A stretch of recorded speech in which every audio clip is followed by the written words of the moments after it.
Hello everyone, সবাই কেমন আছো? আশা করছি সকলে ভীষণ ভালো আছো। আমিও ভালো আছি, কিন্তু আমাকে মাঝে মাঝেই আই চেকআপে যেতে হয়। তাই সেদিনকেও আমি চলে গেছিলাম আই চেকআপের জন্যই। আর বসে বসে ভীষণ বোর হয়ে যাচ্ছিলাম, আর খিদেও পেয়ে গেছিলো, কারণ 3 ঘন্টা ধরে অলমোস্ট বসেছিলাম ওখানে।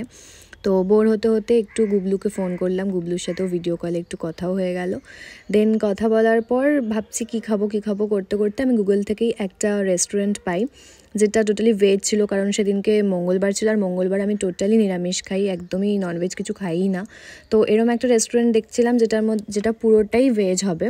তো দেখতে দেখতে সেটা পেয়েও যাই, সেটা কালীঘাটে ছিল। তো এই যে সেই রেস্টুরেন্ট, এটার নাম পাঞ্জাবি ফুড জাংশন। দেখে নাও, এখানে এরকম থালি সিস্টেম ছিল, যেটা খুবই অ্যাফোর্ডেবল প্রাইসে, আমি নিজেও অবাক হয়ে গেছিলাম। তো এই থালিটায় ছিল হচ্ছে গিয়ে আলুর দম, সাথে ছিল বাটার পনির, আর ছিল ডাল মাখানি, সাথে পাঁপড় আর স্যালাড তো ছিলই। আর তার সাথে ছিল হচ্ছে কি একটা বাটার নান আর একটা মশালা কুলচা, যেটাই হচ্ছে আমরা 2 রকমের নিয়েছিলাম, 2টো থালি, একটা বাটার নানের থালি, একটা মশালা কুলচার থালি। তো আমি যাতে আমরা দুজনেই 2 রকমের টেস্ট করতে পারি তার জন্য। তো সত্যি অসাধারণ খাবারের টেস্ট, মানে খাবারের টেস্ট নিয়ে আমার কিছু বলারই নেই, এতটাই ভালো ছিল। শুধু আলুর দমটা আমার অতটাও ভালো লাগেনি, মানে বাকিগুলোর তুলনায়, বাট বাটার পনিরটা ভীষণই ভালো ছিল, খুবই টেস্টি। ও আর সাথে আরেকটা জিনিসও ছিল, যেটা ওরা হয়তো আগে দেয়নি, মানে যেহেতু ঠান্ডা হয়ে যাবে তার জন্য একসাথে দেয়নি, সেটা পরে এসে সার্ভ করে গেছে। তো সেটা আমি দেখাচ্ছি কী ছিল। আর এই যে আমি মাকেও জিজ্ঞাসা করে নিলাম যে খাবার কেমন ছিল। মাও বললো ভীষণ টেস্ট, খুবই ভালো লেগেছে, হয়তো আমরা এটা বাড়িতে অর্ডার করে খাবো বা এখানে আবার আসবো। এই যে সেই জিনিসটা, সেটা হচ্ছে গিয়ে পোলাও।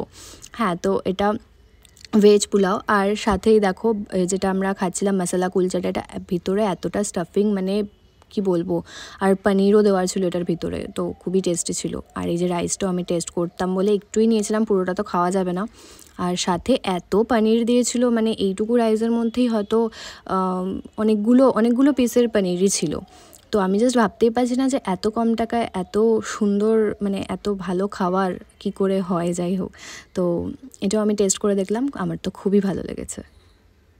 এবার খাওয়ার পালা গোলাপ জামুনটা, এটাও খুবই টেস্টি ছিল। তো যাই হোক, এটা খেতে খেতে আমরা আমাদের খাওয়া শেষ করলাম, কিন্তু সবটা খেতে পারিনি, তাই পার্সেলও করে নিতে হয়েছিল, কারণ 2টো থালিতে 2টো রাইস ছিল, তো একটা রাইস পার্সেল করে নিয়েছিলাম। এবার চলে যাচ্ছি সরাসরি সন্ধেবেলায় আমি পুজো দিতে গেছিলাম, বজরংবলীর আমি পুজো দিই এভরি টিউসডে করে।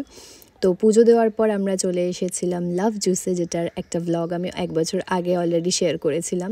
তো এখান থেকে আমি খেয়ে নিয়েছিলাম ওয়াটারমেলন জুস, আর সোম নিয়েছিল হচ্ছে কি স্ট্রবেরি শেক। দেন আমার ফেভারেট, আমি সত্যি বলতে এইটা খাওয়ার জন্যই এত দূর হেঁটে হেঁটে আসি, আমার এটা এত ভালো লাগে খেতে। আর এরকম টেস্ট অন্য কোনো দোকানে পাওয়া যায় কিনা আমি জানি না, খুব ভালো। গাইস, লেবু লঙ্কা নিয়ে বেরোচ্ছে আজকাল, ওর এত নজর লাগছে বাবা, লোকে নজর দিচ্ছে, এত লেবু লঙ্কা নিয়ে বেরোতে হচ্ছে।